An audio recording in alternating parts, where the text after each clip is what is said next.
কথায় আছে অন্ধকারে প্রদীপ প্রজ্বলিত করলে চতুর্দিক আলোকিত হয়। কিন্তু যদি এই প্রদীপ আমি সূর্যের আলোর সম্মুখে সকালবেলায় প্রজ্বলিত করে রেখে দিই, তাহলে কি হবে? আপনি বলবেন যে এটা করে তো কোনো লাভই হলো না। সূর্যের প্রকাশের সামনে এই প্রদীপ আসলে কিছুই নয়। এবার এই চিন্তা ভাবনা প্রত্যেক দিন করতে হবে, আর একটা অমূল্য শিক্ষা পেতে হবে।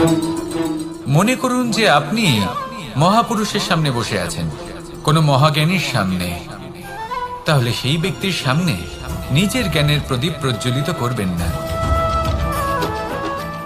নীরব থাকুন, আর সেই ব্যক্তির সূর্যের প্রকাশের মতো জ্ঞান প্রাপ্ত করুন। যতটা পারবেন জ্ঞান লাভ করুন। যদি এমন কোনো সময় এমন কোনো স্থানে আপনি আছেন যেখানে চতুর্দিক অন্ধকার, কারোর কাছেই জ্ঞান নেই, সেখানে নিজের জ্ঞানের প্রদীপ প্রজ্বলিত করুন।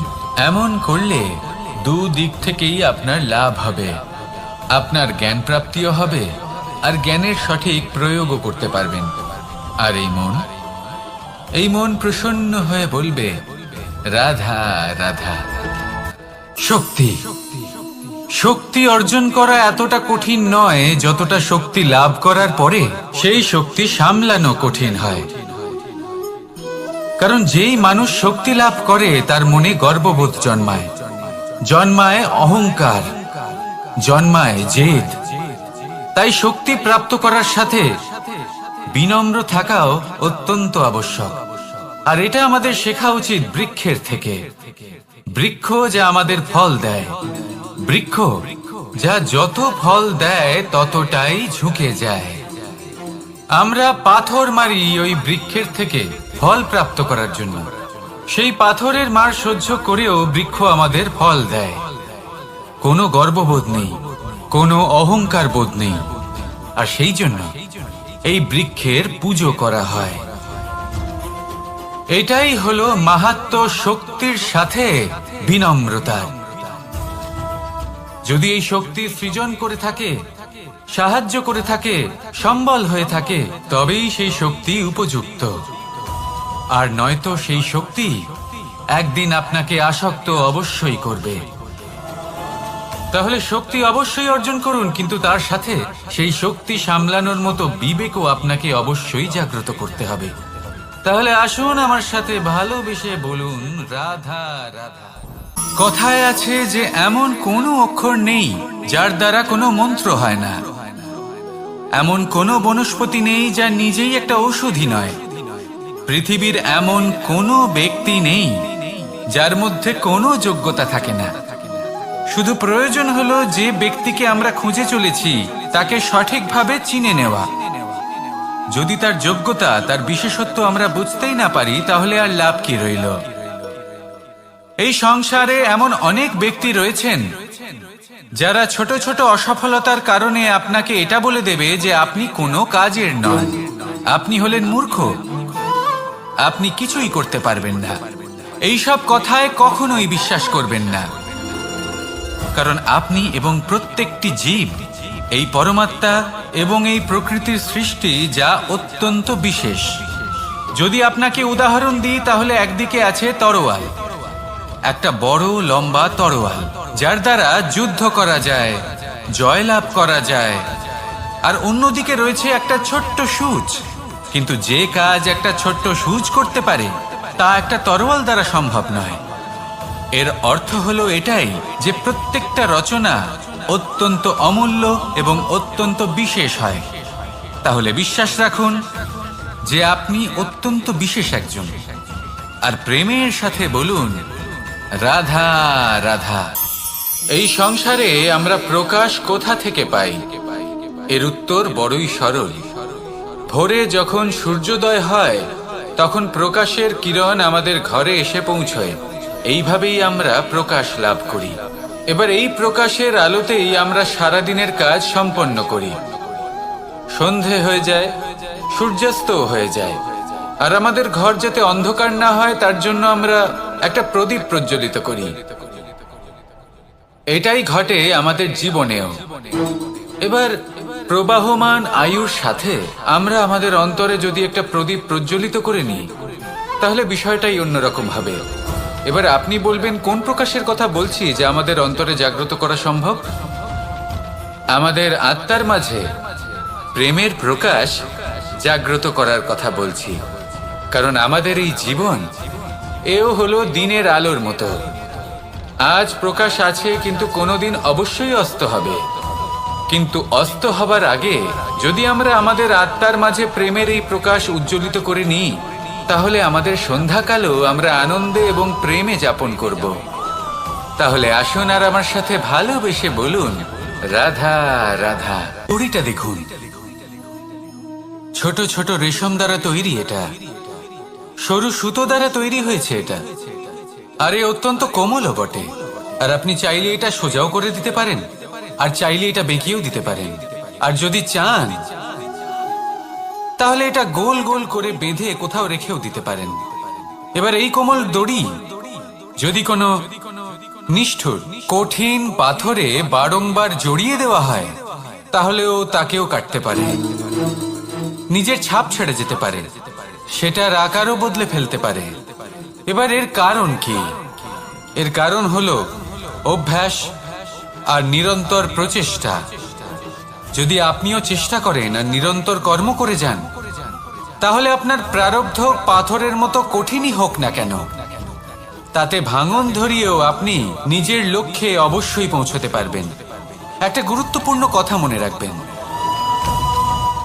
সুকর্মের অভ্যাস আর নিরন্তর প্রয়াস, এই হলো সাফল্যের মন্ত্র। তাহলে জীবনে এই মন্ত্র আনুন আর আমার সাথে ভালোবেসে বলুন, রাধা রাধা। জীবনে যখন কোনো ব্যক্তি নিজের লক্ষ্য প্রাপ্তির জন্য নিরন্তর পরিশ্রম করতে থাকেন, চেষ্টা করতে থাকেন, তখন তিনি কষ্ট অনুভব করেন, কখনো শারীরিক কষ্ট, কখনো মানসিক কষ্ট। এবার উনি এটা ভাবতে থাকেন যে আমি কি উচিত করছি নাকি অনুচিত করছি। কারণ অন্যদিকে এমন একজন ব্যক্তিও আছেন যিনি একদমই পরিশ্রম চেষ্টা করছেন না। তিনি মদিরা পান করেন, বিলাসিতায় জীবন কাটান, অলস প্রকৃতির হয়ে ওঠেন, নিদ্রাতে বিলীন হয়ে থাকেন আর ভাবেন যে তিনি সুখ লাভ করছেন। কিন্তু এরকম কেন হয়? কারণ যখন আমরা সৎ পথে থাকি, উচিত পথে চলি, লক্ষ্য প্রাপ্ত করার জন্য চেষ্টা করতে থাকি, তখন আমাদের ভেতরে থাকা নেতিবাচক শক্তি এবং পাপ এই দেহকে ত্যাগ করে দেয়। আর এই অনুভূতিটাই আমাদের দুঃখের অনুভূতি দেয়, কষ্ট দেয়। এবার সেখানে যদি আমরা কুপথে চলি, অনুচিত পথে চলতে থাকি, তাহলে আমাদের ভেতরে থাকা পুণ্য এবং ধনাত্মক শক্তি আমাদের দেহ ত্যাগ করে দেয়। আর এই অনুভূতির কারণেই আমরা সুখ অনুভব করি। কিন্তু কখনো ভাববেন যে এই সুখ বেশি সময় পর্যন্ত থাকে না। সেই জন্য সবসময় মনে রাখবেন, যদি আপনি জানেন যে এটাই আপনার লক্ষ্য, এটাই উচিত পথ, শুভ পথ, তাতে নিরন্তরভাবে এগিয়ে যেতে চেষ্টা করতে থাকুন। এই কষ্ট আপনাকে সুখের পরাকাষ্ঠায় কখন পৌঁছে দেবে তা আপনি জানতেই পারবেন না। আসুন আমার সাথে ভালোবেসে বলুন, রাধা রাধা। আপনি কখনো কোনো বাজকে নিজের বাসা বানাতে দেখেছেন?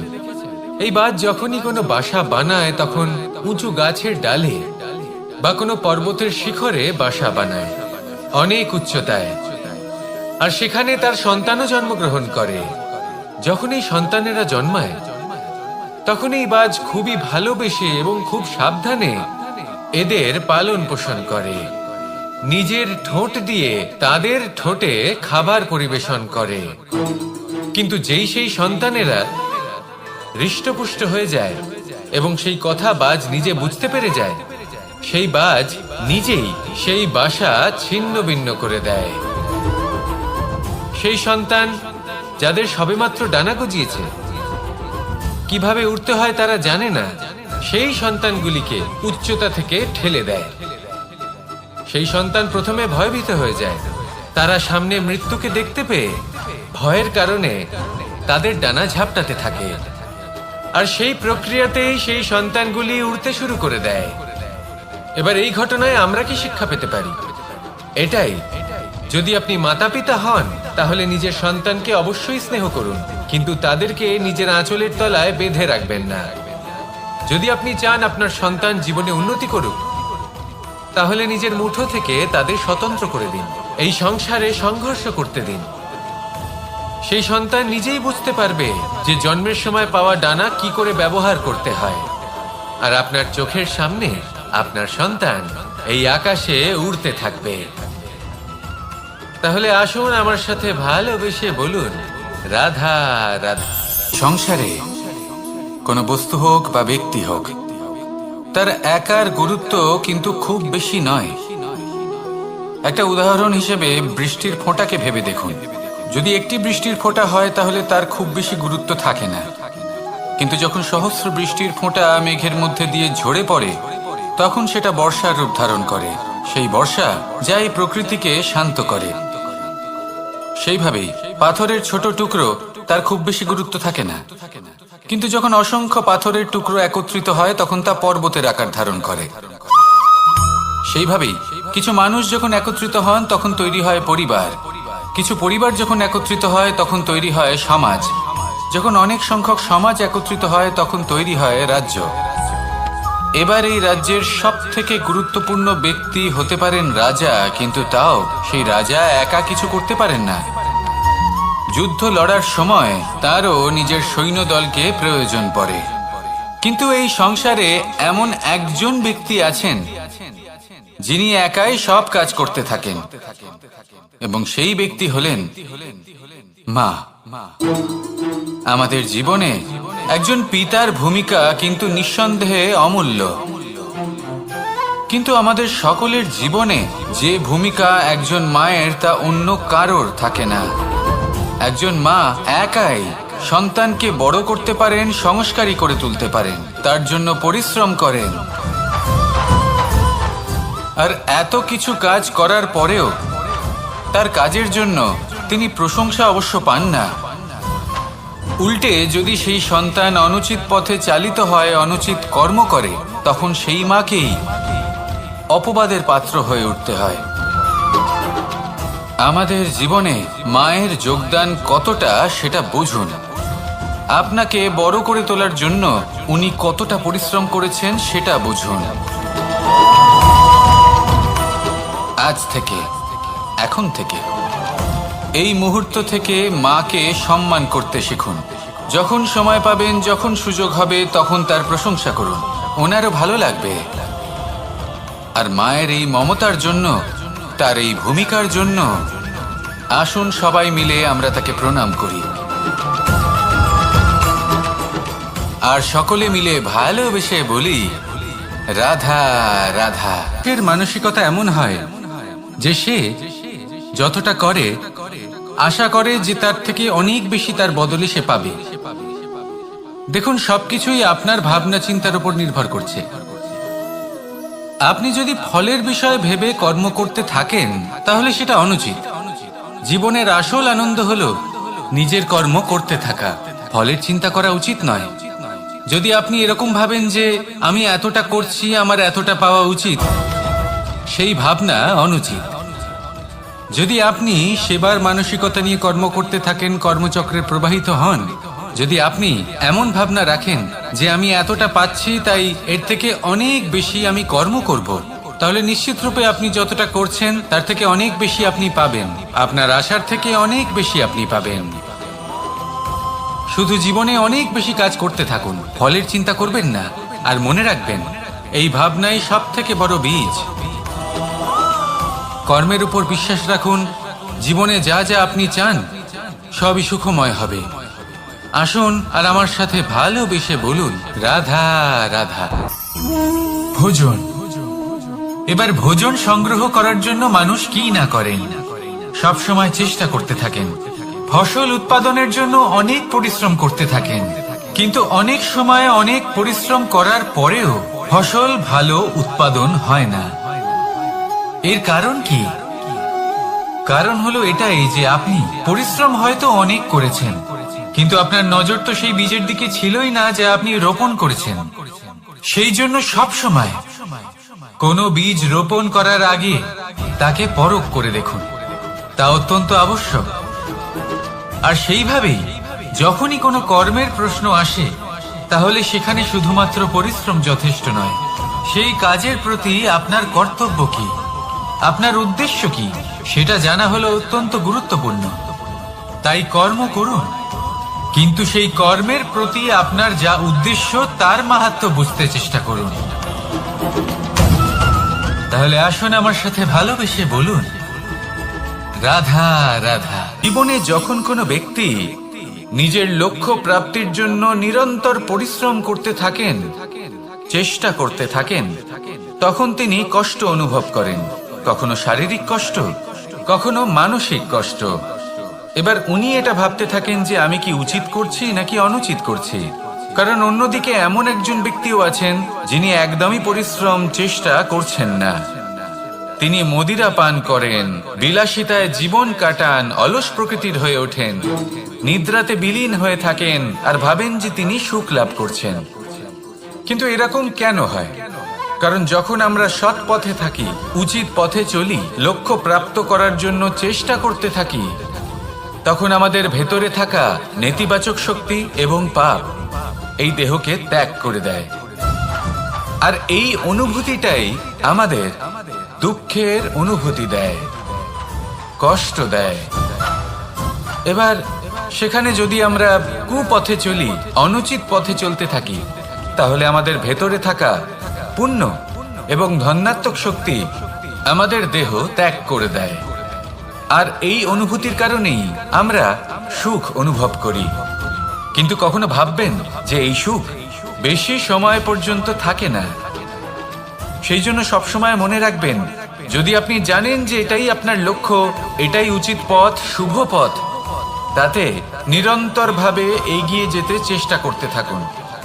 এই কষ্ট আপনাকে সুখের পরাকাষ্ঠায় কখন পৌঁছে দেবে তা আপনি জানতেই পারবেন না। আসুন আমার সাথে ভালোবেসে বলুন, রাধা রাধা। আমাদের শরীর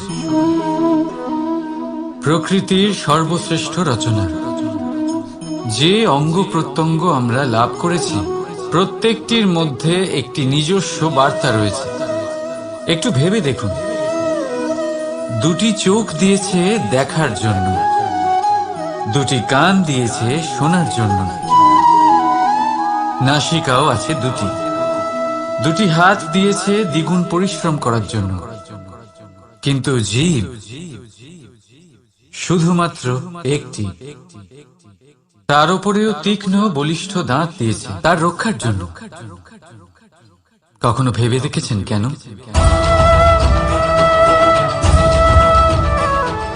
কারণ শব্দ আর শব্দের প্রয়োগ মানুষের সবচেয়ে বড় অস্ত্র, যার প্রয়োগ যত ভেবে চিন্তে করা যায়, মানুষ তার জীবনে ততটাই উপরে উঠতে পারে। তাহলে মনে রাখুন, দেখুন, শুনুন আর বুঝুন বেশি, বলুন কম। রাধা রাধা।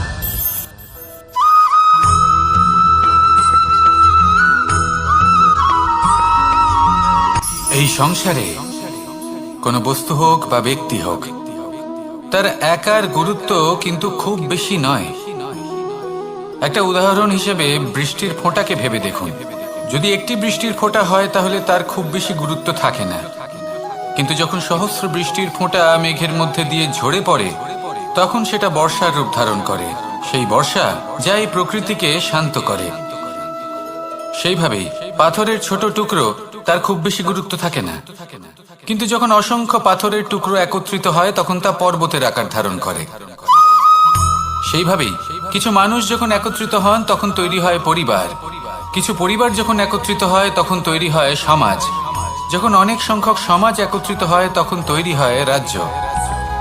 এবার এই রাজ্যের সব থেকে গুরুত্বপূর্ণ ব্যক্তি হতে পারেন রাজা, কিন্তু তাও সেই রাজা একা কিছু করতে পারেন না। যুদ্ধ লড়ার সময় তারও নিজের সৈন্যদলকে প্রয়োজন পড়ে। কিন্তু এই সংসারে এমন একজন ব্যক্তি আছেন যিনি একাই সব কাজ করতে থাকেন, এবং সেই ব্যক্তি হলেন মা। মা আমাদের জীবনে একজন পিতার ভূমিকা কিন্তু নিঃসন্দেহে অমূল্য, কিন্তু আমাদের সকলের জীবনে যে ভূমিকা একজন মায়ের তা অন্য কারোর থাকে না। একজন মা একাই সন্তানকে বড় করতে পারেন, সংস্কারী করে তুলতে পারেন, তার জন্য পরিশ্রম করেন। আর এত কিছু কাজ করার পরেও তার কাজের জন্য তিনি প্রশংসা অবশ্য পান না। উল্টে যদি সেই সন্তান অনুচিত পথে চালিত হয়, অনুচিত কর্ম করে, তখন সেই মাকেই অপবাদের পাত্র হয়ে উঠতে হয়। আমাদের জীবনে মায়ের যোগদান কতটা সেটা বুঝুন। আপনাকে বড় করে তোলার জন্য উনি কতটা পরিশ্রম করেছেন সেটা বুঝুন। আজ থেকে, এখন থেকে, এই মুহূর্ত থেকে মাকে সম্মান করতে শিখুন। যখন সময় পাবেন, যখন সুযোগ হবে, তখন তার প্রশংসা করুন, ওনারও ভালো লাগবে। আর মায়ের এই মমতার জন্য, তার এই ভূমিকার জন্য আসুন সবাই মিলে আমরা তাকে প্রণাম করি, আর সকলে মিলে ভালোবেসে বলি, রাধা রাধা।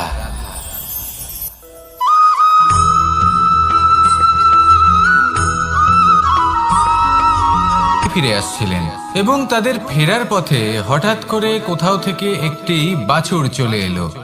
এই দুই বোন ভয়ভীত হয়ে গেলেন আর তাদের হাত থেকে সেই আটা পড়ে গেল, মাটিতে মিশে গেল।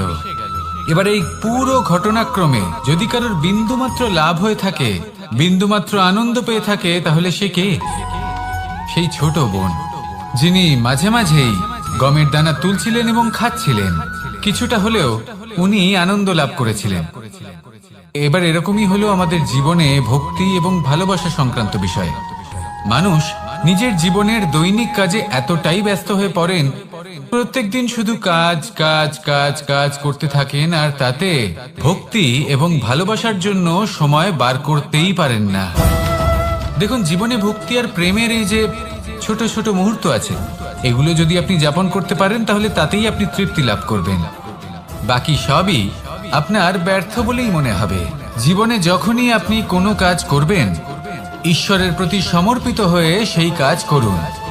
আর যখনই সময় পাবেন, তাহলে সেই সময় নিজের আপনজনদের দিন, যাদের আপনি ভালোবাসেন, তাদের প্রতি যত্নবান হন, তাদের শুভাকাঙ্ক্ষী হন। এই প্রেম আর ভক্তির ছোট ছোট মুহূর্তগুলো আপনার জীবনকে চরিতার্থ করে তুলবে। আসুন আমার সাথে ভালোবেসে বলুন, রাধা রাধা।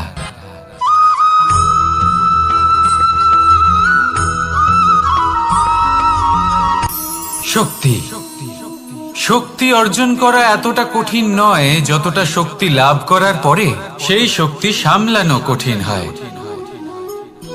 কারণ যেই মানুষ শক্তি লাভ করে, তার মনে গর্ববোধ জন্মায়, জন্মায় অহংকার, জন্মায় জেদ। তাই শক্তি প্রাপ্ত করার সাথে বিনম্র থাকাও অত্যন্ত আবশ্যক। আর এটা আমাদের শেখা উচিত বৃক্ষের থেকে। বৃক্ষ যা আমাদের ফল দেয়, বৃক্ষ যা যত ফল দেয় ততটাই ঝুঁকে যায়। আমরা পাথর মারি ওই বৃক্ষের থেকে ফল প্রাপ্ত করার জন্য। সেই পাথরের মার সহ্য করেও বৃক্ষ আমাদের ফল দেয়। কোনো গর্ববোধ নেই, কোনো অহংকার বোধ নেই। আর সেই জন্য এই বৃক্ষের পুজো করা হয়। এটাই হলো মাহাত্ম্য শক্তির সাথে বিনম্রতার। যদি এই শক্তি সৃজন করে থাকে, সাহায্য করে থাকে, সম্বল হয়ে থাকে, তবেই সেই শক্তি উপযুক্ত। আর নয়তো সেই শক্তি একদিন আপনাকে আসক্ত অবশ্যই করবে। তাহলে শক্তি অবশ্যই অর্জন করুন, কিন্তু তার সাথে সেই শক্তি সামলানোর মতো বিবেকও আপনাকে অবশ্যই জাগ্রত করতে হবে। তাহলে আসুন আমার সাথে ভালোবেসে বলুন, রাধা রাধা।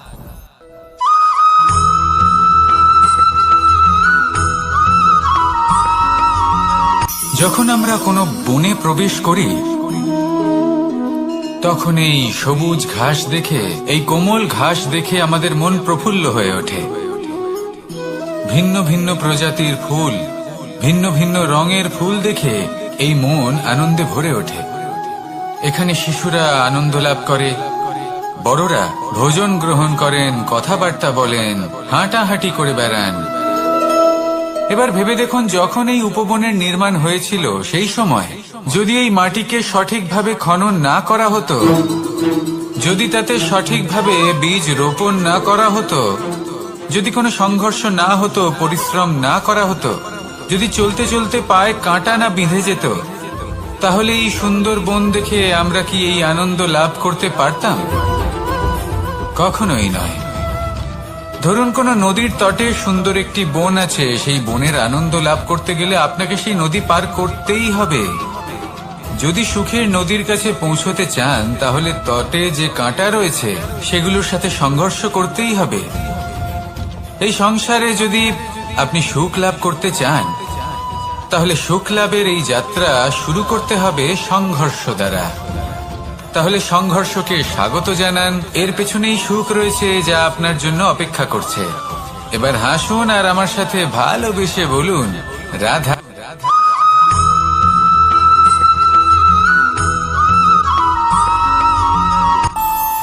আমাদের মনে যখন কোনো প্রশ্ন ওঠে, কোনো দ্বন্দ্ব জাগে, তখন আমরা যাই আমাদের গুরুর কাছে, আমাদের আরাধ্যের কাছে গিয়ে জিজ্ঞেস করি।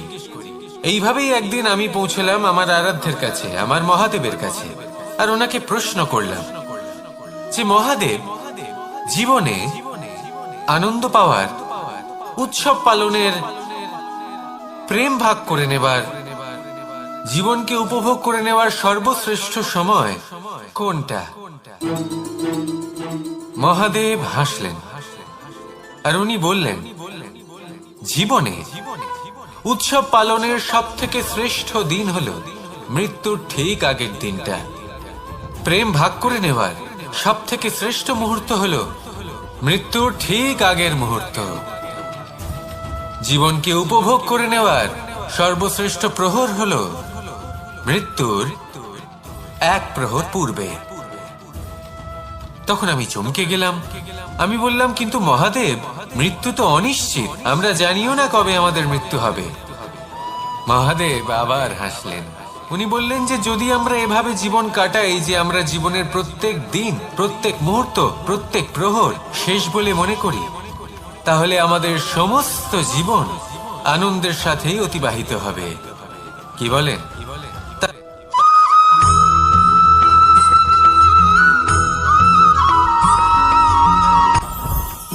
জীবনে কিছু শেখা অত্যন্ত গুরুত্বপূর্ণ।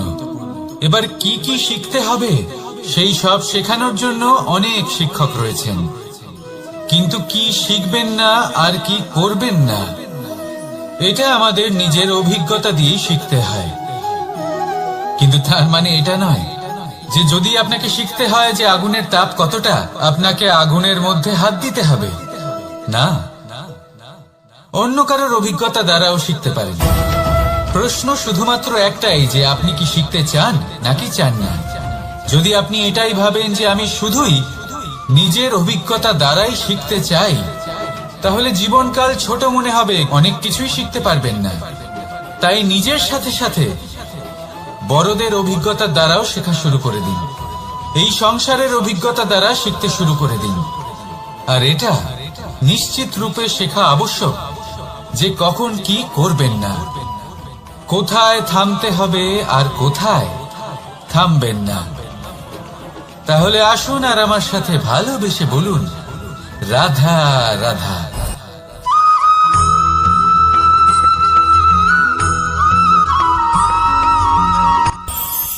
এই সংসারে আমরা প্রকাশ কোথা থেকে পাই? এর উত্তর বড়ই সরল। ভোরে যখন সূর্যোদয় হয় তখন প্রকাশের কিরণ আমাদের ঘরে এসে পৌঁছয়। এইভাবেই আমরা প্রকাশ লাভ করি। এবার এই প্রকাশের আলোতেই আমরা সারাদিনের কাজ সম্পন্ন করি। সন্ধে হয়ে যায়, সূর্যাস্ত হয়ে যায়, আর আমাদের ঘর যাতে অন্ধকার না হয় তার জন্য আমরা একটা প্রদীপ প্রজ্বলিত করি। এটাই ঘটে আমাদের জীবনেও। এবার প্রবাহমান আয়ুর সাথে আমরা আমাদের অন্তরে যদি একটা প্রদীপ প্রজ্বলিত করে নিই, তাহলে বিষয়টাই অন্যরকম হবে। এবার আপনি বলবেন কোন প্রকাশের কথা বলছি যা আমাদের অন্তরে জাগ্রত করা সম্ভব? আমাদের আত্মার মাঝে প্রেমের প্রকাশ জাগ্রত করার কথা বলছি। কারণ আমাদের এই জীবন এও হলো দিনের আলোর মতো। আজ প্রকাশ আছে, কিন্তু কোনোদিন অবশ্যই অস্ত হবে। কিন্তু অস্ত হবার আগে যদি আমরা আমাদের আত্মার মাঝে প্রেমের এই প্রকাশ উজ্জ্বলিত করে নিই, তাহলে আমাদের সন্ধ্যাকালও আমরা আনন্দে এবং প্রেমে যাপন করব। তাহলে আসুন আর আমার সাথে ভালোবেসে বলুন, রাধা রাধা।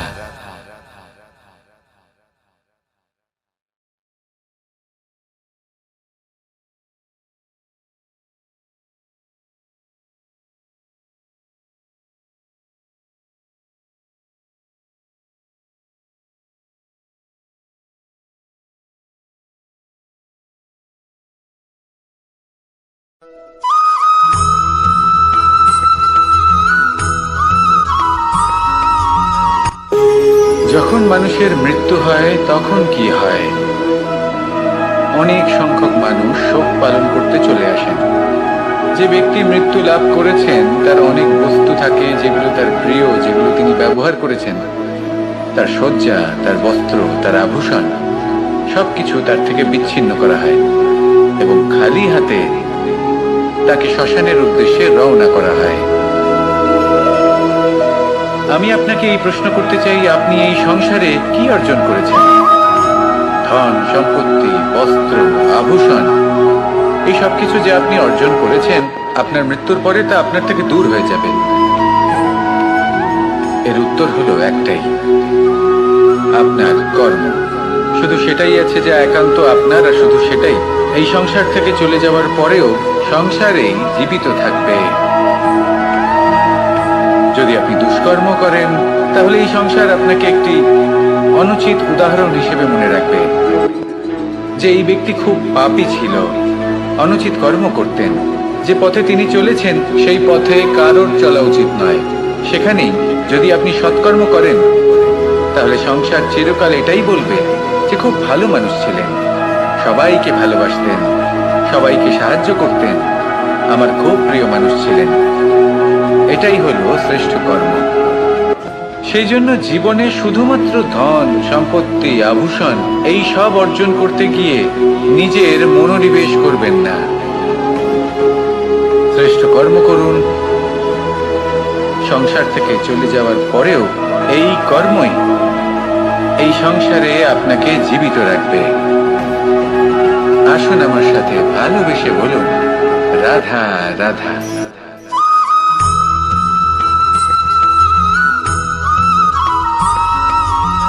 এই সংসারে প্রত্যেক মানুষ এটাই চান যে তিনি যেন ধনবান হন, আর্থিক অবস্থা তার ভালো থাকে, ওনার বাড়িতে লক্ষ্মীর আগমন হয়। কিন্তু সেটা হবে কি করে, সেটাই হলো প্রশ্ন। কেউ বলেন যে যদি পরিশ্রম করো তাহলে ধন অর্জন সম্ভব, কেউ বলেন যে যদি বিদ্যা লাভ হয় তবেই ধন অর্জন সম্ভব, কেউ বলেন যে যদি বলশালী হও তবেই সম্পন্ন থাকবে। ভালো কথা, যদি তাই হয়ে থাকে তবে দিনমজুর সারা দিন পরিশ্রম করেন, তিনি কেন ধনী হন না? অনেকজন বিদ্বান মানুষ আছেন এই সংসারে, তারা কেন ধনবান হন না? অনেক সংখ্যক বলশালী ব্যক্তি আছেন, তাদের কাছে ধন নেই কেন? তাদের কেন ধনের অভাব হয়? আবার এমনও কিছু মানুষ আছেন যারা পরিশ্রম করেন, তারা দিনমজুর, কিন্তু তারা ধন অর্জন করতে পারেন। কিছু বিদ্বান ব্যক্তি আছেন যাদের কাছে অধিক মাত্রায় ধন রয়েছে। কয়েকজন বলশালী ব্যক্তি রয়েছেন যাদের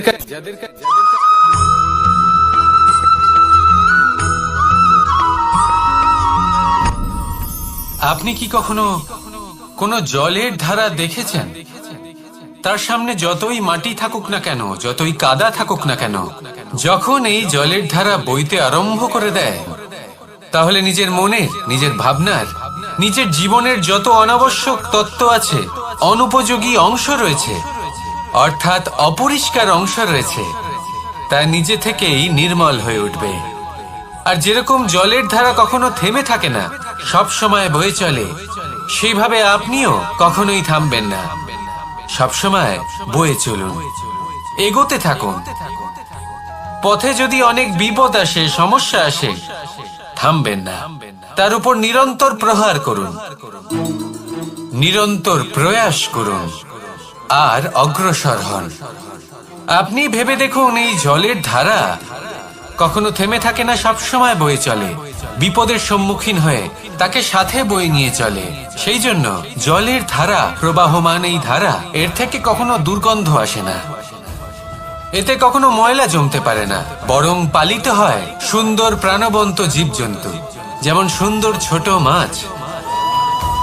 তাই আপনিও এটাই করুন, কখনো থামবেন না, শুধু চলতে থাকুন, জলের ধারার মতো বইতে থাকুন। আপনি আপনার লক্ষ্য অবশ্যই খুঁজে পাবেন, আর তার সাথে নিজের অন্তরের যে মালিন্য রয়েছে তা আপনি নিজেই নিজের থেকে দূরে করে দেবেন।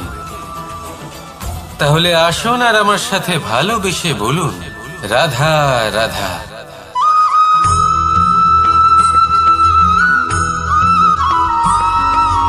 ফিরে আসছিলেন এবং তাদের ফেরার পথে হঠাৎ করে কোথাও থেকে একটি বাছুর চলে এলো। এই দুই বোন ভয়ভীত হয়ে গেলেন আর তাদের হাত থেকে সেই আটা পড়ে গেল, মাটিতে মিশে গেল। এবার এই পুরো ঘটনাক্রমে যদি কারোর বিন্দুমাত্র লাভ হয়ে থাকে, বিন্দুমাত্র আনন্দ পেয়ে থাকে, তাহলে সে কে? সেই ছোট বোন, যিনি মাঝে মাঝেই গমের দানা তুলছিলেন এবং খাচ্ছিলেন। কিছুটা হলেও উনি আনন্দ লাভ করেছিলেন।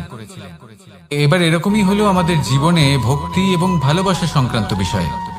মানুষ নিজের জীবনের দৈনিক কাজে এতটাই ব্যস্ত হয়ে পড়েন, প্রত্যেকদিন শুধু কাজ কাজ কাজ কাজ করতে থাকেন, আর তাতে ভক্তি এবং ভালোবাসার জন্য সময় বার করতেই পারেন না।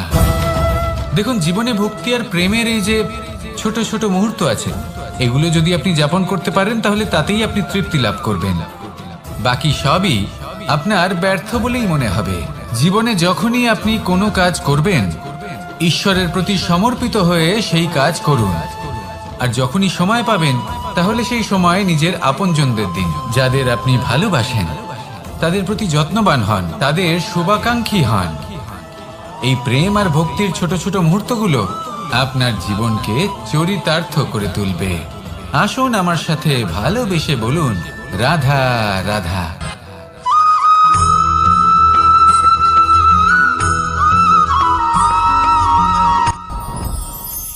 সাথী। সাথী এই শব্দটির ব্যাখ্যা কে কিভাবে করে? মিত্র, সখা, বন্ধু। কিন্তু অর্থ একটাই, তিনি যিনি আপনার সঙ্গী হন আর তিনি যার সাথী আপনি হন।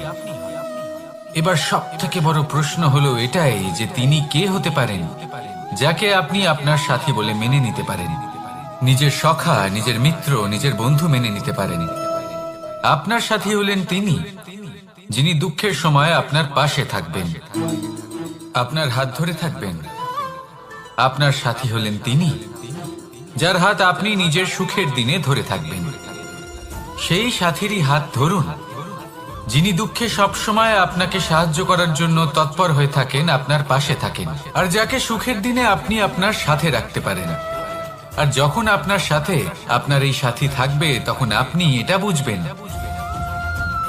যে যখন জীবনে দুঃখ আসে, তখন এই দুঃখ কমে যায়, সবার মধ্যে ভাগ হয়ে যায়। আর যদি তখন সুখ আসে, তাহলে সেটা সবার উপস্থিতিতে আরো বেড়ে যায়। এটাই হলো প্রেম, এটাই হলো ভালোবাসা, এটাই হলো সঙ্গ, যেমন সম্পর্ক আমার আর রাধার মাঝে। তাহলে আসুন আর আমার সাথে ভালোবেসে বলুন, রাধা রাধা।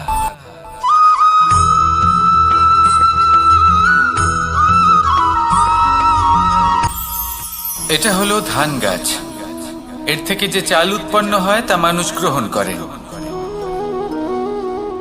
আর এটা কি? এ হলো জংলি ঘাস। একবার ভেবে দেখুন, যদি এই জংলি ঘাস ধান গাছের আশেপাশে থাকে তাহলে কি হবে? ধান উৎপন্ন হতে পারবে? তা উৎকৃষ্ট হতে পারবে? আমরা কি তা গ্রহণ করতে পারবো? কখনোই নয়। এই জংলি ঘাস ধানকে নষ্ট করে দেবে, কিন্তু নিজে জীবিত থাকবে। এটাই হলো আজকের শিক্ষা। এই সংসারে যদি আপনি নীতির পথে চলতে চান, উচিত কর্ম করতে চান, সংসারকে সেবা করতে চান, তাহলে জংলি ঘাসের মতো ব্যক্তিদের থেকে সবসময় দূরে থাকতে হবে। সেই ব্যক্তি যারা দুর্নীতি এবং মিথ্যা দ্বারা পরিপূর্ণ, যাদের ব্যবহার অশুভ, যাদের অনেক অশুভ গুণ রয়েছে, তারা সঠিক নয়। সেই সকল ব্যক্তি যাদের চরিত্র অত্যন্ত দুষ্ট হয়, তারা হয় শুভ চরিত্রের ব্যক্তিকে একদম নষ্ট করে দেয়, নয় নিজের মতো বানিয়ে তোলে। তাই যদি আপনি নীতির পথে চলতে চান, এই সংসারের জন্য শুভ কর্ম করতে চান, তাহলে সেই সঙ্গ লাভ করুন যে সঙ্গ জ্ঞানে পরিপূর্ণ, যাদের মধ্যে অনেক গুণ আছে, যাদের থেকে প্রতিদিন কিছু শিখতে পারবেন। এমন ব্যক্তির সাথে জীবন অতিবাহিত করুন, দুরাচারীদের থেকে দূরে থাকুন। তবেই এই মন প্রসন্ন হয়ে বলবে, রাধা রাধা।